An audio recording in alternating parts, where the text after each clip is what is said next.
Have you been struggling with mental health issues? Have you felt hopeless? Have you felt unmotivated? Have you felt like there's nobody that I can speak to that really understands what I'm going through? Have you been in this rut?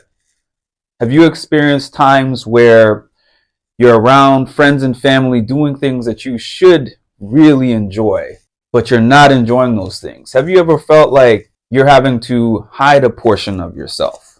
Have you felt like you're drowning in anxiety? Have you felt like, I don't know what it's going to take for me to enjoy my life again? Have you felt physical symptoms that are connected to your emotions, but you can't figure out how to get past them? I'm asking those questions because those are some of the things that I was thinking about in 2011 when I first got my diagnosis of general anxiety disorder. I didn't know what it was. And I remember one of the first things that I asked the very first therapist that I ever saw, how do I get rid of this? And what she told me was, you don't get rid of it. The only thing that you could do is come see me 3 days a week. We're going to do extensive work together. And then in combination with a psychiatrist, get some medications, and you can learn to manage the symptoms. That was one of the worst things that I ever heard, especially at that time when I felt the way that I felt. I didn't want to manage my symptoms. I wanted to be happy again. I wanted to feel fulfilled. I didn't want to feel like I was drowning in sorrows anymore. So it took me on this really big journey around the world. I spoke to so many different professionals, and the one thing that they did not really provide me was hope. So I said to myself, if I ever get back to a place that is out of all this darkness, where I feel passion and purpose and happiness again, I want to be a person who helps those who have felt like me. And that's what I'm doing right now.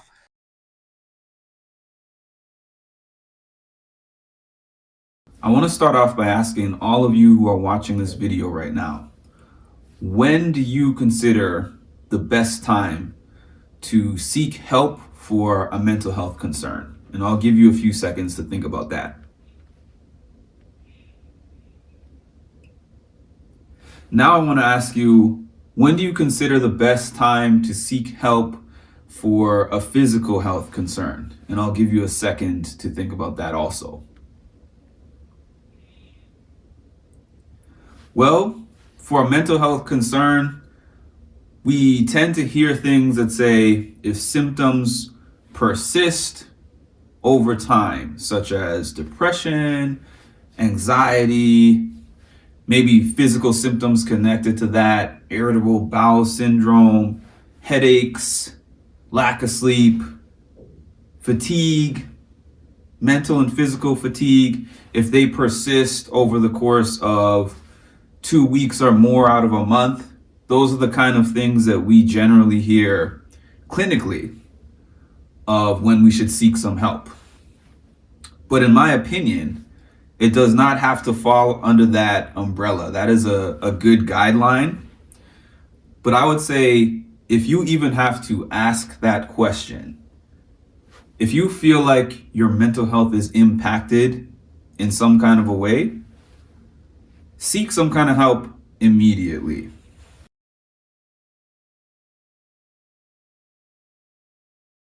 What type of help do you need and how do you find it? This is a process. The process starts with self-reflection. You have to think about what's going on with you personally. Take some time. Maybe even write some things down. What do I feel that I need right now? What's missing? Has there been any significant changes in my life that have caused me some kind of trauma? Is there an absence of that? Do I just feel depressed and I don't understand why? Do I feel high amounts of anxiety?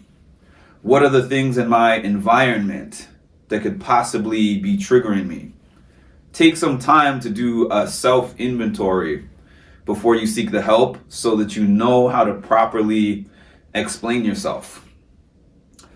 A good place to start, I would say, is going to a local counseling center, or there's plenty of numbers available that you can talk to somebody and just telling them, this is what I'm experiencing. And then that can be your starting point. You could go in, you could get some kind of intake from whatever professional that happens to be, and start from there. And there's so many different types of professionals in the mental health field nowadays.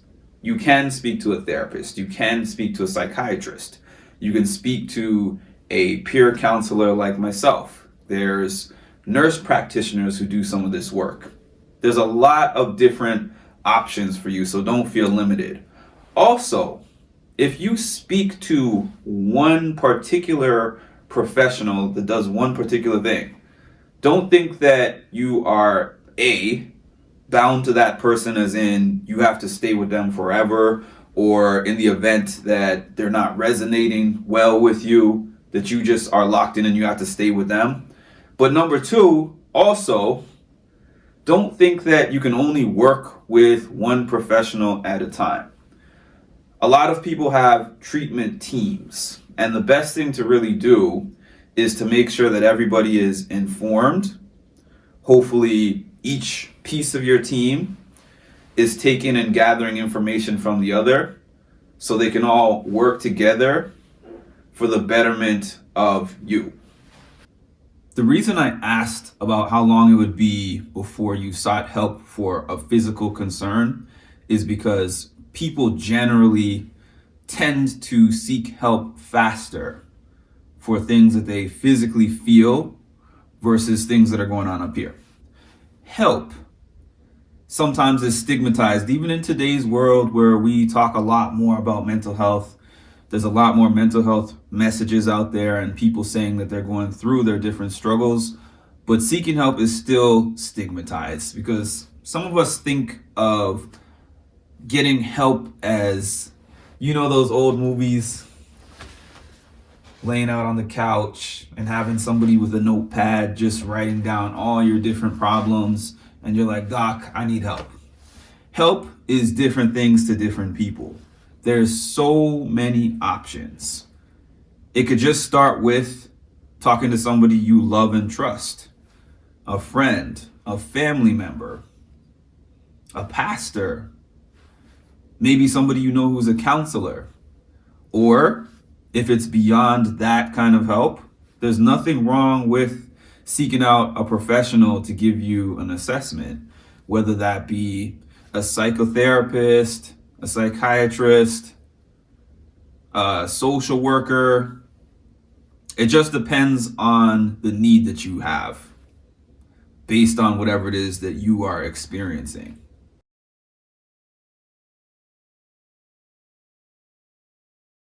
Don't be afraid to advocate for yourself or switch providers if the person that you are speaking to is not providing you what you need. Now, I have a personal example. At this one counseling center I went to when I first started my journey with receiving therapy, I had this therapist and they didn't get along well with me from the beginning. I remember sitting in that therapist's office and I sat down in the seat and they analyzed my body language. Based on my body language, it means that I'm angry and closed off to the suggestions that this person was giving me.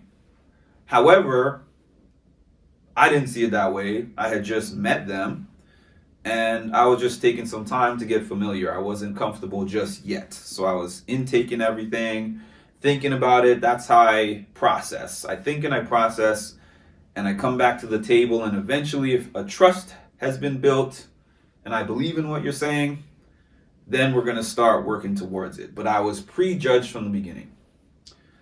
But I held on to these sessions for months for fear of saying, this is just not working for me. But ultimately, whoever you're working with that is trying to help you with your mental health issue, it's a relationship. And not everybody is compatible in a relationship, as we know. And if that is the case for you, feel free to respectfully let that person know. This is not working for me for this or that reason, or you don't have to give them a reason depending on why you're choosing to leave. I would like to work with another provider.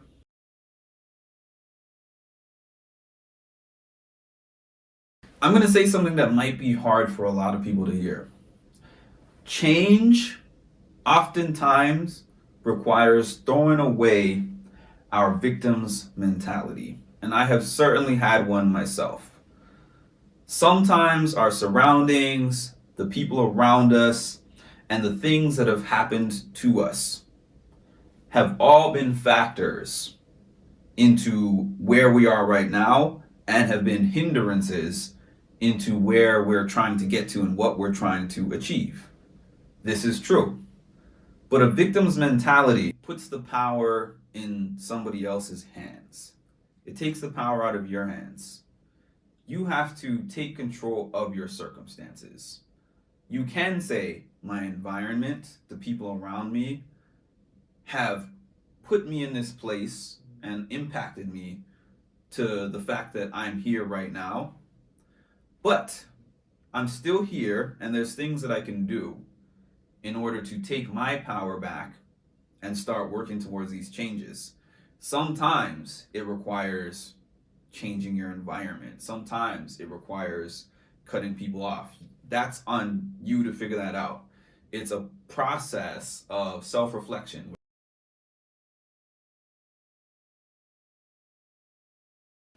When we focus on solutions rather than problems, our brains will automatically start thinking of more solutions. And when we focus on problems all the time, our problems are going to multiply. Positive thinking is something that is very, very important. I actually remember years ago, I was watching one of those shows where one mom goes to one house and one mom goes to the other house. And this one mom went to this house where the kids were just negative and sarcastic. It reminded me of Roseanne. And she started having them do positive affirmations in the morning. They laughed at her. This is stupid. She would be like, say out loud, I am strong, I am handsome, I am beautiful, I am intelligent. And they would yell those things out as a joke. And then I remember after a few days, those kids were like, man, this actually makes me feel good to get up and do this in the morning. My mom doesn't make me do this. And then when they got their mom back, they were like, man, I miss the other mom. And I have realized in my adult years that it is really important to talk to yourself the same way that you would talk to somebody else that you love. A lot of times we are quick to tell other people, hey, don't be so hard on yourself. You know, be patient, love yourself. We'll say that to somebody else in a heartbeat, but when it's us, we are our worst critics. Talk nice to yourself, love yourself, give yourself positive affirmations every day, focus on solutions rather than problems, and throw away the victim's mentality. And remember that this is a process. It is a marathon and not a sprint.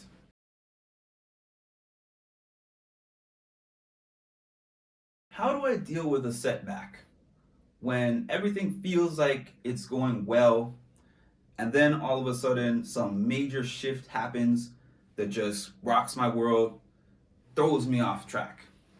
I have the same answer whether it's a small setback or whether it's a large setback.